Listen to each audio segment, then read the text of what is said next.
All right, hello everybody. We are back. Hello, it's been a while. All right, bro. So what are we here to talk about today? We're here to talk about Batman 1989. Batman 1989. You said. Right, pronounce, project, yes. Yes, it's the Batman film by Tim Burton, starring Michael Keaton. Also correct. And I can't remember who plays Vicky Vale. Kim Basinger. Kim Oh, Basinger. good old Kim Basinger. This is definitely one of those early films with Kim Basinger where she got the job because she was dating a producer. Because she does okay overall in the role in the film, but there's a few scenes where it's just she just stinks, and it just really sticks out. And I'm like, how did they not go back and just do another take? And I'm thinking maybe they did, and this was just the best one they had, or maybe they're just fed up and they said screw it, let's move on and roll over to the next scene. But I wouldn't say her performance overall is horrible, but there's just a couple scenes in the film that stand out for me. Any of that? Yeah, in the museum when she's talking to the Joker, there's parts of it I'm like, oh, you could have tried to do a better performance of delivering that line a little bit better. And I think there's another scene with Bruce that I'm like, not the emotional scene where she finds that he's Batman. That one's okay.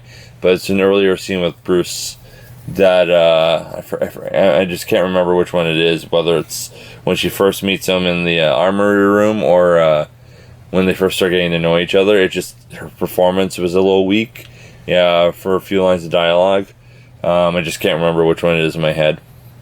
But yeah, just stuff like that I noticed. I'm like maybe they did do multiple takes and that was the best one, or as I said, maybe they just didn't care and they're moving on because they're like, yeah, whatever, she's not the most important character in the movie, we don't really have to worry about it that much. As long as Michael Keaton and Jack Nicholson deliver, that's all that matters.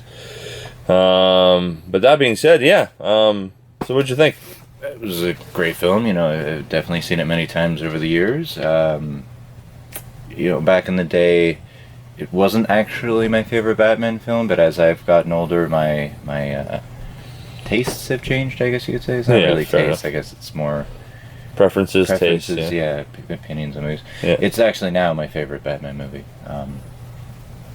because it was more of a Batman movie for adults than it was for kids. Very much so. Yeah. This is definitely a Batman film, definitely aimed at the adults, and was not designed to sell Happy Meal toys for McDonald's.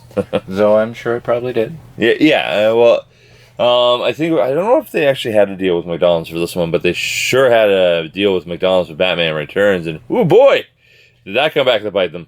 Yeah? Oh yeah, because basically a lot of parents took their kids to see Batman Returns, and Batman Returns is a much darker more adult, and just gonzo off the wall Tim Burton film that a lot of parents were like very shocked and disappointed and horrified that their children had to see something so shocking and graphic. Yeah. And of course, because some of the parents groups made such a big deal about it, they went after McDonald's saying, how can you be in conjunction with Warner Brothers and promote such filth?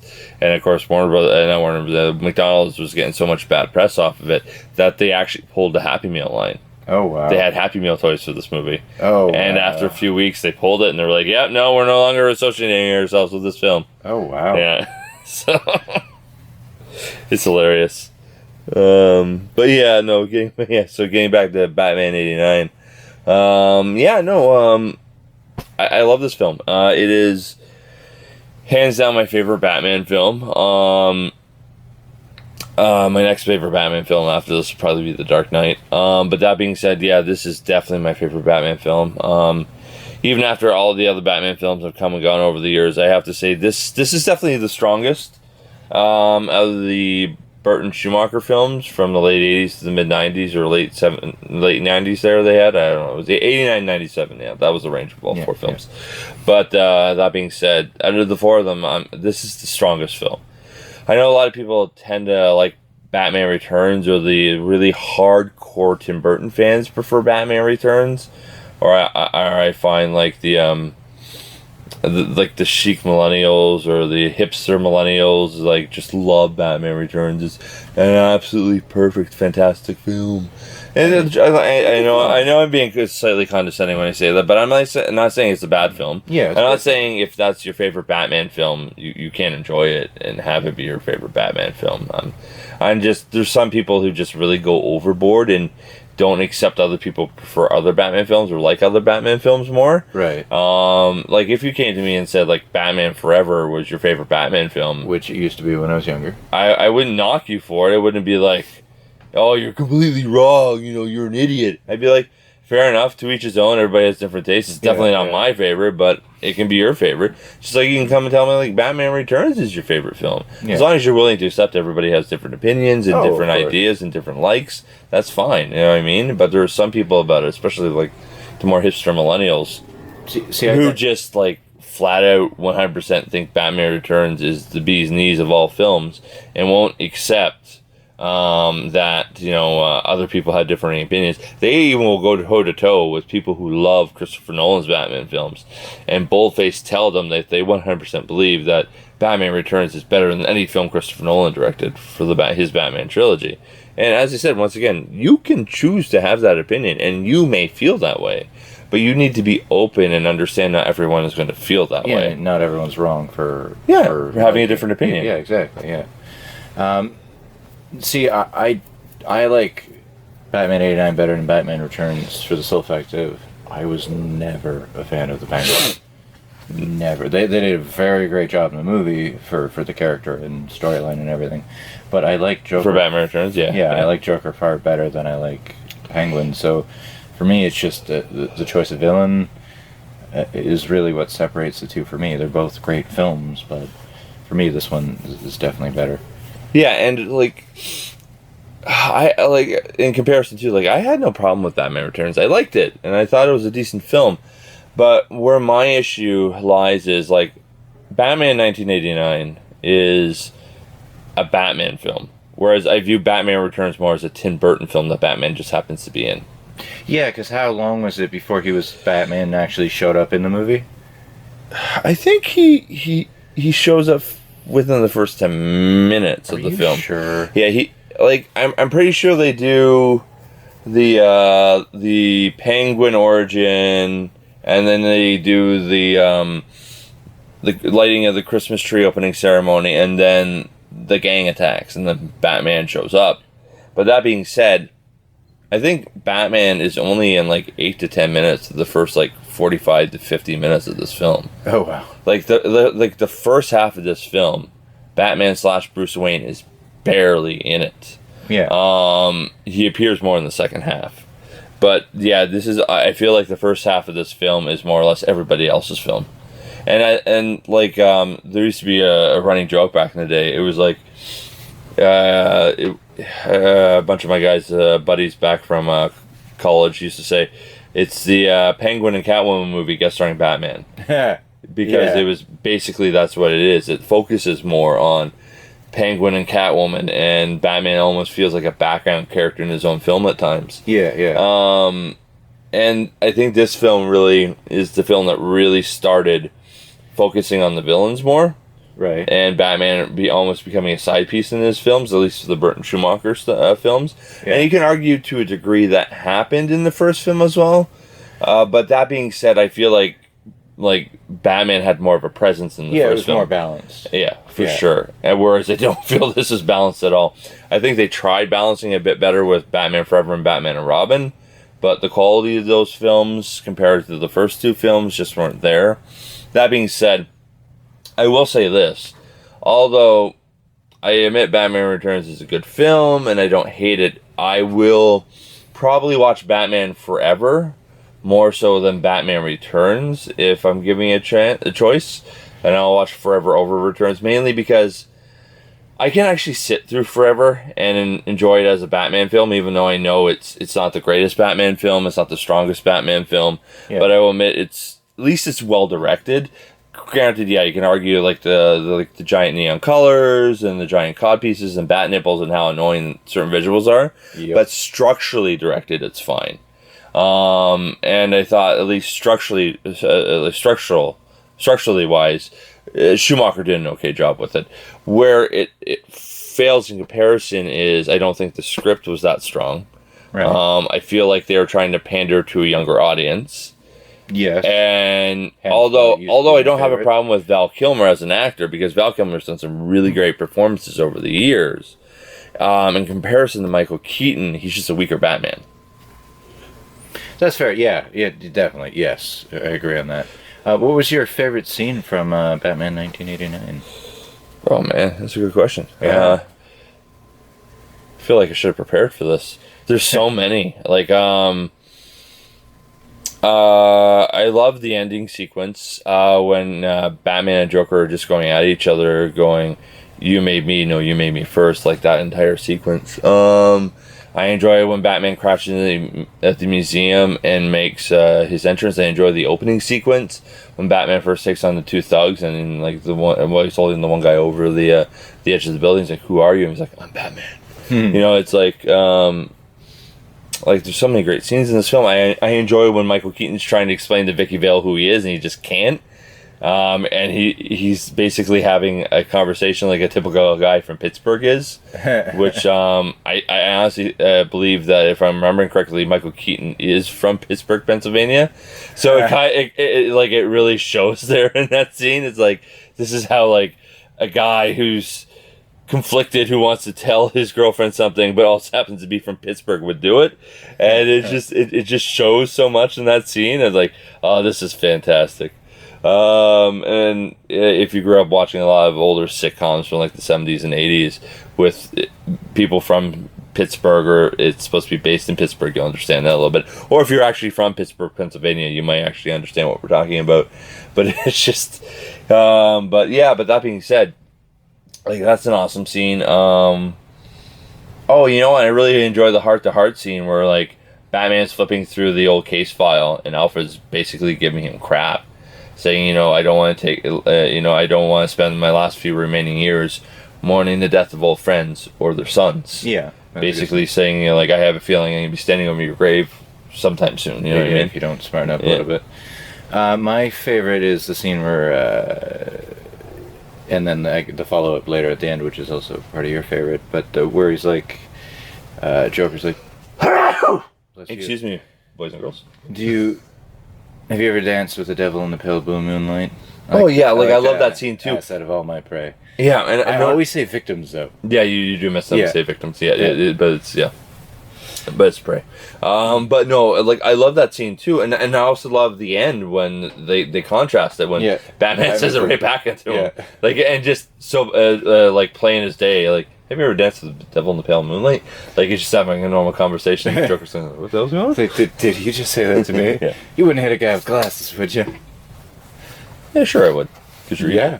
If you've done bad things, sure. Yeah, and there's certain things I know, like the hardcore Batman enthusiasts don't like about this film. They don't like the Joker actually has a proper origin. They don't like the Joker has a proper name. They don't like the fact that, you know, Batman's a little sadistic and he kills in this film and he's a little on edge. But I don't know. I felt like it's a little like I love Batman and I'm a pretty hardcore Batman fan. I'll admit that. But that being said, like, I looked at this film as, you know, a more realistic take on the concept of Batman. You know what I mean? If Batman actually did exist in the real world, what would that actually be like? And it's like, yeah, somebody might be a good person, but they might have to use hard means to get to the ends they need. You know what I mean? Like they might have to kill a criminal to save somebody. Yeah. You know, at the end of the day, in real life, you can't constantly be putting lunatics like the Joker in an insane asylum for him to continuously break out over and over and over and over, to constantly kill and maim more innocent people over and over and over and over for years. How many people's and then at the end of the year, after all these years, you know, he has hundreds, thousands, maybe millions of victims, and you could have, like, ended his life 15 years ago and saved all those people. You just had to put them down. Maximum security prison versus but still, there's still a chance. Something like the Joker, there's still a chance they're going to break out and all that jazz, right? Yeah. But you know what I mean. But in that situation, like, the hardcore choice is you're going to have to put this person down like a dog. to save people's lives, and I understand the concept of that. And just because somebody kills somebody doesn't necessarily make them evil, doesn't necessarily make them a serial killer, and it doesn't necessarily mean that they're necessarily going to have to kill again, kind of thing. You know what I mean? Yeah. You know, like when you're put in a situation and you're trying to save someone's life, sometimes you have to make a hard call. Like soldiers do this all the time. Absolutely. You know what I mean?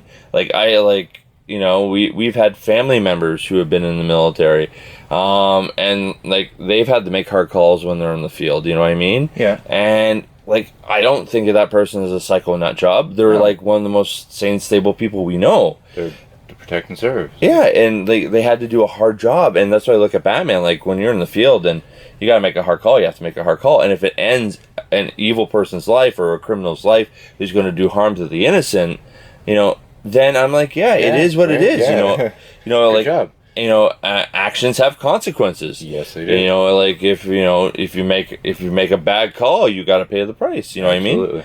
So I'm like, I just personally never had that big of an issue with it. I know with the Nolan films, they tried to emphasize that a bit more, right? And him not wanting to kill people, and that's fine. Like, yeah, you could run into somebody like that in real life too. He just doesn't want to kill. Yeah, you know what I mean, and that's fine. But that being said, I feel like it's kind of like a hypocrite with the Nolan films, because at the end of the first film, he was like, you know, I'm not going to kill you, but I don't have to save you either, and he just takes off unless Ra's al Ghul plummets to his death, and I'm like, you're trying to have your cake and eat it there too, buddy, but it doesn't really apply. You kind of killed him. You had the opportunity to save him. You had the opportunity to save him. Not to. That's the same thing. That's basically the same thing. I'm sorry, I know. It's like, you're guilty by default in that one, buddy. Yeah. But like, I understand. But nobody knows he didn't save him. So. But that being said, he personally didn't kill anybody else. I don't think killed anyone else in the second or third Nolan film. Although Bane did die, but Bane was shot by Catwoman with a cannon, so it was like Batman didn't kill him, and Talia died because she the truck off the edge of the bridge and crashed into the bridge down below. Right. So she died of her own stupid actions. You know what I mean? Yeah. So like, yeah, Batman didn't do that, and Batman didn't kill the Joker. He went to Arkham. Yep. He did technically kill TwoFace. However, with TwoFace, like unlike with Ra's al Ghul, whereas I will give him the TwoFace one is because he knocked they went over. Remember when he knocked TwoFace over and they both went over to the side of the building there, right? Because he was trying to save the child. Because of that action. And the fact you wouldn't necessarily always die from that fall. Yeah. It's just the way TwoFace landed that was what actually killed him.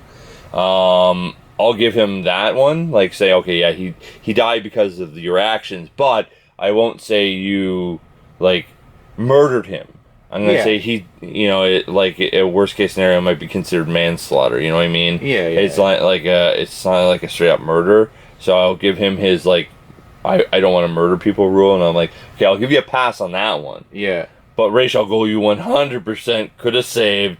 That you chose. Took to jail, and you're like, nah, I'm out of here. I enjoy dying. You know what I mean? So that one I can't give him, but I will give him a pass on TwoFace, though.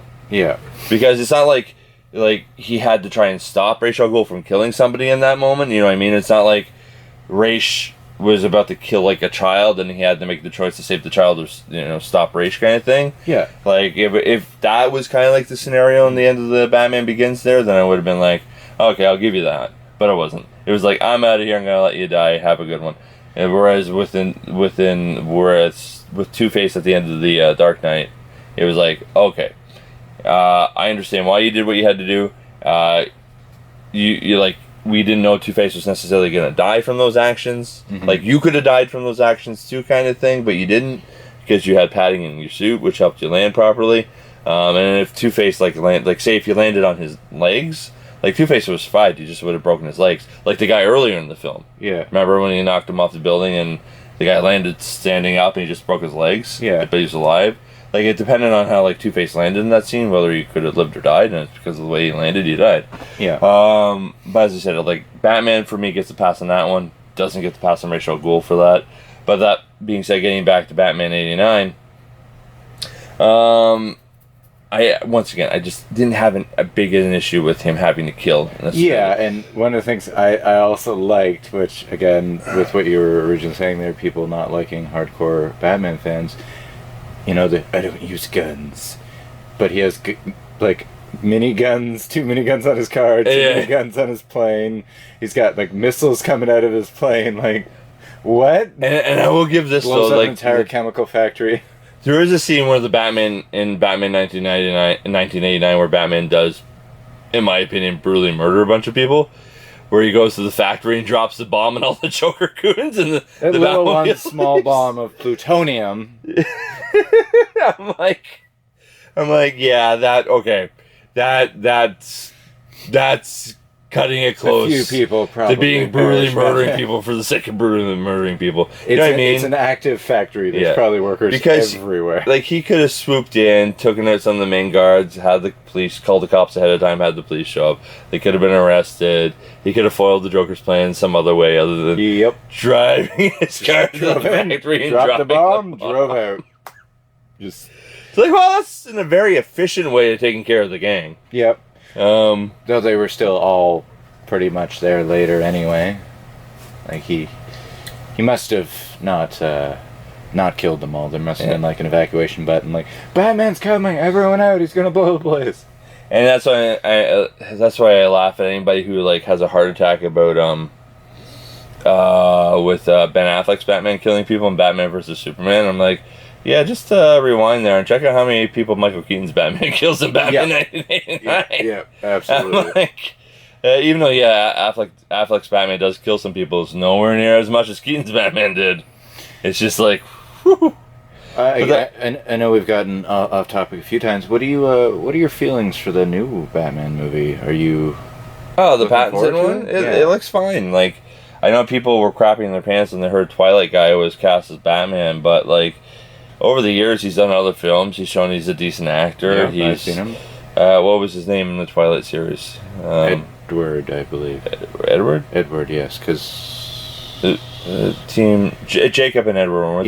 Jacob was the wolf and Edward was the vampire. Okay. Yeah. All right. So yeah, it's like as soon as they heard he was cast, everybody had a heart attack. But I'm like, you know what? He's proven himself as an actor over the years. He's not just known for Twilight anymore. I know that's Harry Potter. I know, way back in the day. But like, people only remember him for Twilight, and won't recognize him for anything else. But that being said, like, the trailers look fine. The only thing I haven't actually seen a trailer for it. You haven't? No. What's the? I'll show you later. Who's the villain? Do you know? Penguin is a villain. Oh, Riddler's the main villain. Riddler's okay. Yeah. Do we know who's playing the Riddler? I forget his name. He's not that big of a star, but yeah, he's a decent actor. And then Colin Farrell's playing the Penguin under a bunch of fat suit makeup. Colin Farrell, like a bullseye? Yeah. Oh, nice. Okay. Yeah. Yep. Colin Farrell's the Penguin, but yeah, like, everybody seems fine in the roles. I seen him in a gangster movie a couple years ago. It was actually really good. Yeah, and a bunch of other stuff over the years. But that being said, yeah, like, the new upcoming Batman looks fine. Like, the trailer looks fine. It looks kind of like a cross between the film Seven and what Nolan would have done with one of his Batman films.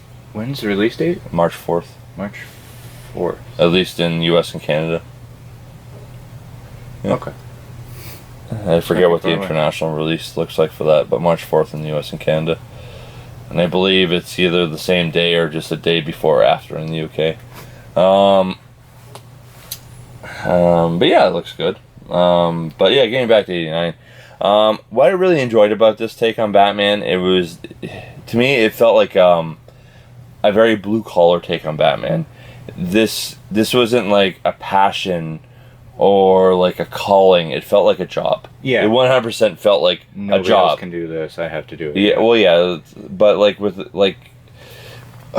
the other Batman films, I felt like his calling to be Batman was an obsession. Yeah. Or like, a calling he couldn't deny. Like with this, yeah, I agree. Like it felt like a blue collar job, like something he had to do because this is just what he does, kind of thing. You know what I mean? And it felt like, and there is that line in the film where he's like, I gotta go to work. And when he says that, it really, like, for me, hammered home the point of this take on Batman. This take is like the blue collar version of Batman. Like, the guy who goes to work and does his job. He may not exactly love it, but he does it because he has to, provide like a living for himself and his family, and you gotta pay bills and you gotta make money, so you gotta do it regardless whether you love it or not. And that's how honestly kind of felt like with me for this version of Batman. Definitely feel that. Whereas like he does it because nobody else can, so it's a job he has to do. And he even says that in the movie, like, yeah, where he's like, I gotta go to work, and also the line, where he's like, she asks him, why do you do this? He's like, because nobody else can. Yeah. And yeah, this really feels like a job. To me, it feels like if there was something else that could take his place in this universe or make a difference, like he would stop being Batman. He'd be like, okay, I don't need to do this anymore. Somebody else is taking the reins, or somebody else can step in and help out, kind of thing. So this is the one Batman where it really feels like a job. Like, it doesn't feel like this is his calling, or he's the only one who can be Batman, or he can never not be Batman, kind of thing. It's like, no, this feels like he's doing this because this is his job. If somebody else wants to put it on and do the same thing, go for it. And the moment he doesn't really have to do it anymore, he won't. That's what it kind of felt like for me. Do you think he won't be doing it in the new Flash movie? Or do you think he'll still be... I don't know how they're going to do it with the new Flash movie, whether... he's never put the bat suit on for years, or he's retired, or whatever. I don't know the angle they're going to go with it in that. There's lots of different rumors floating around, but Terry McGinnis is going to show up? Good Lord, no. No? But that being said, 100%. Like everybody knew that they were getting Keaton back there, at least going to put him in the bat suit at some point in the film. Realistically, it'll probably be for like the final sequence of the film. Yeah. And they did do a teaser trailer for the film, and you do get to see the Keaton Batman from behind. So they didn't hide their cards on that one. Yeah. It's like, he will indeed show up as Batman in the film and not just as an elderly Bruce Wayne. But that being said, I have a feeling like the majority of the time we see him in the film, he will be elderly Bruce Wayne. He probably won't suit up as Batman until the end. Well, it was definitely a good movie overall. For sure. Like, I recommend you check, if you've never checked out the Batman 1989 and you enjoy Batman, I recommend checking it out. I wouldn't say it's a perfect film. It has its issues. But as I said, like, I enjoy this film. I enjoyed it as well. And my recommendation is just check it out. If you're curious or you've never seen it, just give it a chance. Absolutely. You might actually like it. You may not love it, but you may like it. Or you may check it out and be like, no, I was right. I don't really like that film. That's fine. You can watch it and hate it. Just like it all you want. But I say, like, at least give the film a chance. And if you have seen it, go watch it again. It's a great movie. Oh, yeah, especially leading up to the release of The Flash. Yeah. Yeah. I'm definitely going to marathon Batman and Batman Returns right before that. Yeah. And then stomach my way through some of the DCU. Yeah. Yeah. Because I will say this, like, I am not the hugest fan of Ezra Miller's The Flash. Like, he is going to be my least favorite part of the Flash film. 100%. Like, I'm showing up to that film to see Michael Keaton and Ben Affleck. That's it. See, I enjoy it. Wait, Ben Affleck's going to be in it too? Yeah. Ben Affleck's the DCU Batman, and Michael Keaton will be playing the Batman from the alternate reality that the Flash travels to. But I thought they were replacing Ben Affleck with Pattinson. Or is that like... That's going to be its own universe. Okay. Yeah. That's not confusing. I know. If they really needed to plan this out better from the get-go. It was a rush job, but they've had years at this point. I know. But Warner Brothers' track record with this stuff has been crap for the last several years. So I mean, why would any of you the formula? I know. Why would any of us expect them to get it right at this point?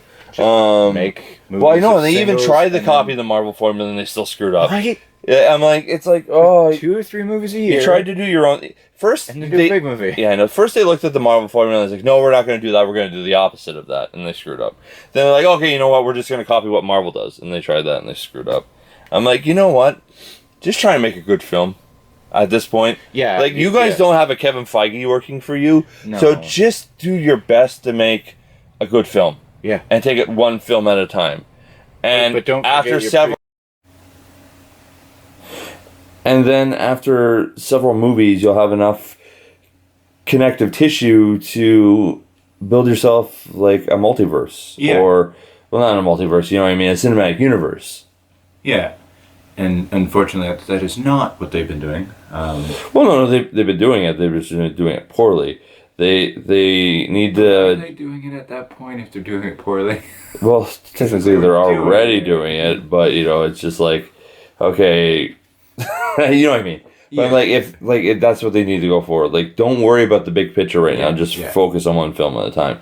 Right now, the problem is they're trying to focus on the big picture, and they keep screwing it up every time. Yeah. So instead, try the opposite and just focus on one film at a time. Mm-hmm. You know, like, and so far, you know, like, The Joker was good. It was. What else is coming out? Shazam was all right. Yes. Yes, I thoroughly enjoyed Shazam. What else? Sorry, Captain Marvel. What else did they do? They the Suicide Squad. I enjoyed that film. Oh, like the second one. Yeah. Yeah. The James Gunn one, the guy who did Guardians of the Galaxy. Yeah, that was good. Yeah. And they're doing a spin-off of Peacemaker. They're like 3 or 4 episodes in now. What's it streaming on? Crave in Canada. Of course. HBO Max in the US. Of course. Why? I'll get it back eventually. I just haven't gotten around to doing it. There's been like 4 or 5 shows. I'm like, yeah, it looks really good. Oh, right. I don't have that. No, you don't. I'll work on it. But definitely, go check the Batman 1989 out, and hopefully the future DC movies will be just as good as this one. But highly doubtful. No, because it's like they give them credit. Like, as I said, like Joker was good, Shazam was good. What else did they come out with recently? The Suicide Squad was good. The Batman looks good. Then again, we could watch it. It could be a terrible mess. Yeah. But you know what I mean. But it at least looks good. Birds of Prey was a mess. Let's face it, Flashman is probably going to be more Batman than Flash. Oh, I know the upcoming Flash film. I keep looking at that and I'm like, no, this is a Batman movie being disguised as a Flash film. Because they keep saying like Michael Keaton's role in the upcoming Flash film is slightly bigger than Sean Connery's role was in the 3rd Indiana Jones film. So that means he's going to be in it for a good chunk of it. And he was in that for a while. So yeah, because he played Indy's father. Yeah. But that's what they're saying. So like he's going to be in the film for a good chunk of it. And Affleck, basically, if you combine what he shot with what his stunt double shot, they were both there for about 2 weeks worth of filming. That's it. Combined. Yeah, it's like basically Affleck did a week, then his stunt double did an additional week. So basically, the Affleck Batman was like 2 weeks worth of filming. Wow. So basically, they just used Affleck for close-ups and dialogue, and just used a stunt double for all the major action stuff. Yeah. Or anything they could have easily just quickly CGI Affleck's eyes and chin on for. So that was a shock to me that he was going to be in that. Is he going to be more present in future DC films? We don't know. Depending on what actually really happens, we'll see. But from what it sounds like, this is kind of like his swan song, his goodbye, his last appearance kind of thing. Fair, that's fair. Because it kind of sounds like the DCU is going to get rebooted at the end of the film. They're doing a Flashpoint crisis kind of thing, yeah. Initially, that's what this film was initially called. It was called Flashpoint in the early development stages when they first announced it years ago. And then over the years, Flashpoint just became The Flash. Okay, I actually really like that idea as an idea to reboot the wrongs that they've done thus far. But it sounds like they're just doing it to make more wrongs. Well, yeah, because they're probably going to bring back Wonder Woman. It's going to be the same Wonder Woman. Yeah. Which all that stuff probably is going to have happened.